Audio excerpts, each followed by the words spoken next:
Hello hi everyone, कशा आहात सगळे. स्वागत करते मी आपल्या सगळ्यांचं आपल्या यूट्यूब चॅनलवर इन SP ट्युटोरियल्स. तर आज आपण पाहणार आहोत English class 1 unit number 2 lesson number 2.4 माय हाऊस. चला तर पाहून घेऊया. लिसन, रिपीट अँड रीड. लिसन म्हणजे ऐका. रिपीट म्हणजे पाठीमागे म्हणा. रीड म्हणजे वाचा. दिस इज माय हाऊस. हाऊस म्हणजे घर. दिस इज माय हाऊस म्हणजे हे माझं घर आहे. I live here with my family. Live म्हणजे राहणे. हिअर म्हणजे येथे. फॅमिली म्हणजे कुटुंब. I live here with my family. मी येथे माझ्या कुटुंबासोबत राहते किंवा राहतो. Our house has 2 bedrooms. Our म्हणजे आमच्या. हाऊस म्हणजे घर. बेडरूम म्हणजेच खोल्यांना बेडरूम म्हणतात. Our house has 2 bedrooms. आमच्या घरात 2 खोल्या आहेत. Our house has 2 bedrooms. A kitchen म्हणजे स्वयंपाकघर. And a living room.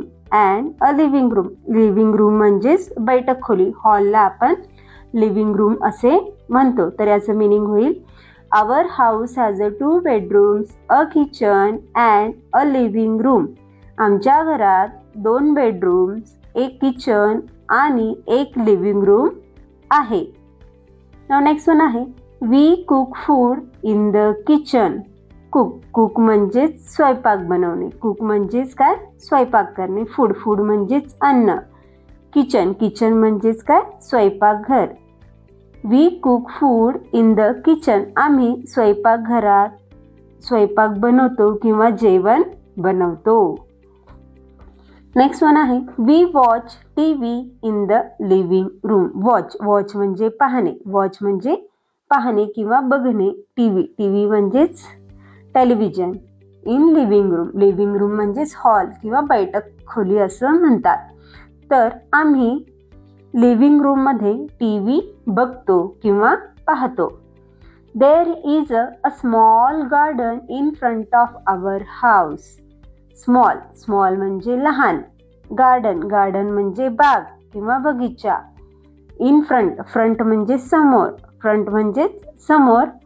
आवर म्हणजे आमच्या. हाऊस म्हणजे आमच्या घरासमोर एक छोटासा बाग आहे. आमच्या घरासमोर एक लहान बाग आहे असं त्याचं मीनिंग होईल. My house is a beautiful place to live in. My house म्हणजेच माझे घर. इज अ ब्युटिफुल म्हणजे सुंदर. प्लेस म्हणजे जागा. लिव्ह म्हणजे राहणे. तर याचं मीनिंग होईल my house is a beautiful place to live in. माझं घर राहण्यासाठी एक सुंदर जागा आहे. या सेंटेन्सचं अशा प्रकारे मीनिंग होईल. नेक्स्ट वन क्वेश्चन आहे name the things you find in your house. तर नेम द थिंग्स. नेम्स म्हणजे नावे सांगा. नेम द थिंग्स वस्तूंची नावे सांगा. You find in your house. तुमच्या घरात काही वस्तू असतात तर त्या वस्तूंची नावे इथे सांगायला सांगितलेली आहेत. तुमच्या घरात तुम्हाला काय काय सापडतं त्यांची नावे इथे सांगायला सांगितलेली आहेत. Like example bedroom, kitchen, garden, living room etcetera. Next one question आहे लिसन, रीड अँड राईट. लिसन म्हणजे ऐका. रीड म्हणजे वाचा. राईट म्हणजे लिहा. खाली काही शब्द दिलेले आहेत, काही वर्ड्स दिलेले आहेत, त्यांना तिथे आपल्याला रीड करायचं आहे. हाऊस म्हणजे घर. बेडरूम म्हणजे खोल्या. किचन म्हणजे स्वयंपाकघर. लिव्हिंग रूम म्हणजे बैठक खोली किंवा हॉल. कुक म्हणजे स्वयंपाक करणे. वॉच म्हणजे पाहणे. मदर म्हणजे आई. फादर म्हणजे वडील. गार्डन म्हणजे बाग किंवा बगीचा. फ्रंट म्हणजे समोर. प्लेस, प्लेस म्हणजे जागा, ब्युटिफुल म्हणजे सुंदर. नाउ नेक्स्ट वन क्वेश्चन आहे, complete the following words using the help box. तर येथे आपल्याला पिक्चर्स दिलेला आहे. तर पिक्चरमध्ये आपल्याला खाली हेल्प बॉक्स सुद्धा दिलेला आहे. काय दिलेला आहे? हेल्प बॉक्स दिलेला आहे. त्या हेल्प बॉक्समध्ये काही वर्ड्स दिलेले आहेत. तर ते वर्ड्स यूज करून आपल्याला तेथे मिसिंग वर्ड्स दिलेले आहेत. तर ते मिसिंग वर्ड्स तिथे आपल्याला काय करायचे आहेत? कंप्लीट करायचे आहेत. तर फर्स्ट वन आहे, सगळ्यात वरचे मिसिंग लेटर आहे तो येणार आहे प्लेट. काय येणार आहे? प्लेट. तर प्लेटचं स्पेलिंग येईल PLATE, प्लेट. प्लेट म्हणजेच काय? ताट. प्लेट म्हणजेच काय? ताट. ना नेक्स्ट वन आहे बाउल. नेक्स्ट वन आहे बाउल. बाउलची स्पेलिंग येईल BOWL, बाउल. बाउल म्हणजेच वाटी. बाउल म्हणजेच वाटी. ना नेक्स्ट वन आहे जार. ना नेक्स्ट वन आहे जार. जारचं स्पेलिंग आहे JAR, जार. जार म्हणजेच बरणी. जार म्हणजेच काय? बरणी. नेक्स्ट वन आहे कप. नेक्स्ट वन आहे कप. कपची स्पेलिंग आहे CUP, cup. CUP, cup. That after next one आहे ग्लास. काय आहे? ग्लास. तर ग्लासची स्पेलिंग आहे GLASS, glass. GLASS, glass. That after next one आहे नाईफ. नेक्स्ट वन आहे नाईफ. नाईफची स्पेलिंग आहे KNIFE, knife. KNIFE, knife. Knife म्हणजेच चाकू. नाईफ म्हणजेच चाकू. दॅट आफ्टर आहे POT, pot. POT, pot. Pot म्हणजेच हंडा. पॉट म्हणजेच हंडा किंवा मातीचं भांड. दॅट आफ्टर नेक्स्ट वन आहे गॅस स्टोव. काय आहे? Gas stove. गॅस स्टोवची स्पेलिंग आहे GAS, gas. STOVE, stove. Gas stove. Gas stove म्हणजे गॅसची शेगडी. गॅसची शेगडी, त्याला गॅस स्टोव असे म्हणतात. दॅट आफ्टर टीचरसाठी काही इन्स्ट्रक्शन्स दिलेले आहेत. तर ask the childrens how they help the parents at home. तर टीचर्सनी चिल्ड्रन्सना किंवा स्टुडंट्सला काही क्वेश्चन्स विचारायचे आहेत. तर जे स्टुडंट्स असतात ते घरी पेरेंट्सला कसं हेल्प करतात, तर ते तेथे त्यांना विचारायचे आहेत. तर आन्सर्स मे बी अशी पॉसिबिलिटीज येईल. एक्झाम्पल्स पहा. I help my mother in the kitchen. I clean my room every day. I water the plants. I help my mother wash the car. I look after my younger brother, sister. I fold the clothes. I take out the garbage. I help set the table for meals. I help my mother with the cooking. I help my parents by keeping house clean. तर अशा प्रकारे काही answers येऊ शकतील. That after next one आहे read, guess and write. Read म्हणजे वाचा. Guess म्हणजेच विचार करा. आणि राईट म्हणजेच लिहा. तर आपल्याला काही पिक्चर्स दिलेले आहेत. तर त्या पिक्चर्स रिलेटेड काही पझल्स आहेत. तर ते पझल्स तिथं आपल्याला सॉल्व्ह करायचं आहे. तर इथं आपण पझल सॉल्व्ह करून घेऊया. Who am I. Who am I म्हणजे मी कोण आहे असे या सेंटेन्सचं मिनिंग होईल. तर फर्स्ट वन पाहून घेऊया. I have words but cannot speak.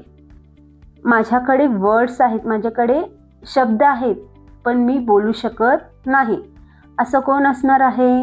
तर बुकचं तिथं ड्रॉइंग दिलेलं आहे पहा. आपण पिक्चर बेस्ड सुद्धा ह्याला सॉल्व्ह करू शकतो. तर बुक्समध्ये वर्ड्स असतात, पण बुक स्पीक करू शकत नाही, बोलू शकत नाही. तर आन्सर काय येईल? बुक येईल. आन्सर काय येईल? बुक येईल. दॅट आफ्टर नेक्स्ट वन आहे I can fly without wings and cry without eyes. मी विदाउट म्हणजे I can fly without wings, मी पंखांशिवाय उडू शकतो. अँड क्राय विदाउट आईज, मी डोळ्यांशिवाय रडू शकतो. असा मी कोण आहे? तर तेथे पिक्चर दिलेला आहे पहा. क्लाउड्सचा पिक्चर आहे पहा. क्लाउड्स फ्लाय करत असतात स्कायमध्ये. स्कायमध्ये काय करत असतात? ते उडत असतात, तरंगत असतात. आणि पाऊस पडणेच म्हणजे काय, ढगातून पाणी पडणे, त्यालाच इथे त्यांनी काय म्हणलेलं आहे, रडणे म्हणलेलं आहे. क्राय विदाउट आईज, डोळ्यांशिवाय मी रडू शकतो. तर मी असा कोण आहे, तर आन्सर येईल क्लाउड्स. आन्सर येईल क्लाउड्स. नाव नेक्स्ट वन आहे I have a head and a tail but no body. I have a head, मला हेड आहे, हेड म्हणजेच डोकं, मला डोकं आहे. टेल, टेल म्हणजे शेपूट, टेल म्हणजे शेपूट, मला डोकं पण आहे आणि शेपूट पण आहे. बट नो बॉडी, पण मला बॉडी नाहीये, मला शरीर नाहीये. तर मी असा कोण आहे, तर त्याचं मिनिंग पिक्चर सुद्धा दिलेलं आहे, कॉइन दिलेला आहे पहा. कॉइनला हेड टेल असतं, काय असतं, हेड आणि टेल असतं. तर आन्सर येईल कॉइन. आन्सर येईल coin. That after next one आहे I am a table with no legs. I am a table with no legs. तर मी टेबल आहे, मी काय आहे, टेबल आहे, पण मला पाय नाही. टेबलला कसे 4 पाय असतात ना, तर मी सुद्धा टेबल आहे, पण मला लेग्स नाही आहेत. मला काय आहे, मला काय नाही आहेत, लेग्स नाही. तर मी असा कोण आहे, तर मी आहे टाइम टेबल. मी आहे टाइम टेबल. तर आन्सर येईल time table. That after next one आहे I have a holes but still hold water. मला होल्स आहेत, मला काय आहेत, बारीक बारीक छिद्र आहेत. होल्स म्हणजेच काय, छिद्र आहेत, आणि तरी सुद्धा मी काय करू शकतो, वॉटर होल्ड करू शकतो, पाणी धरून घेऊ शकतो, पाणी होल्ड करू शकतो, वॉटर होल्ड करू शकतो. असा मी कोण, हू एम आय, तर त्याला आन्सर येणार आहे स्पंज. काय येणार आहे, स्पॉन्ज येणार आहे. तर आन्सर येईल sponge. That after next one आहे I have a hands but cannot claps. मला हँड्स आहेत, मला हात आहेत, पण मी टाळ्या वाजवू शकत नाही. क्लॅप, क्लॅप म्हणजेच टाळ्या वाजवणे. मला हात आहेत, पण मी टाळ्या वाजवू शकत नाही. पहा, घड्याळाला काटे असतात, काट्यांना इंग्लिशमध्ये हँड्स म्हणतात. काय म्हणतात, हँड्स म्हणतात. मिनिट हँड्स, आवर हँड्स, सेकंड हँड्स असं म्हणलं जातं.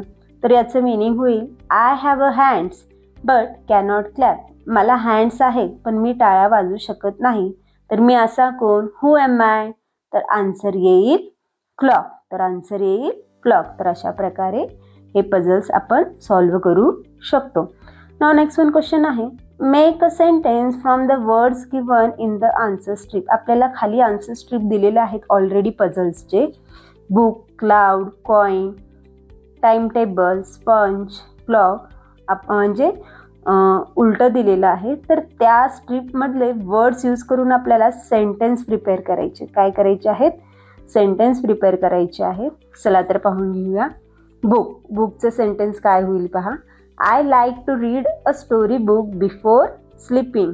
I like to read a story book before sleeping. Now next one आहे clouds. The clouds is white and fluffy in the sky. The cloud is white and fluffy in the sky. That after next one आहे coin. I found a shiny coin on the road. I found a shiny coin on the road. Now next one आहे timetable. My school timetable helps me know my subjects. My school timetable helps me know my subjects. Now next one आहे sponge. The sponge soaked up all the water. The sponge soaked up all the water. That after next one आहे clock. The clock on the wall show the time. The clock on the wall show the time. तर अशा प्रकारे आज आपण lesson number 2.4 माय house हा lesson पाहिलो. तर video आवडल्यास like करा, शेअर करा, सबस्क्राईब करा. पुन्हा भेटूया असेच अनेक व्हिडिओ घेऊन. Bye bye.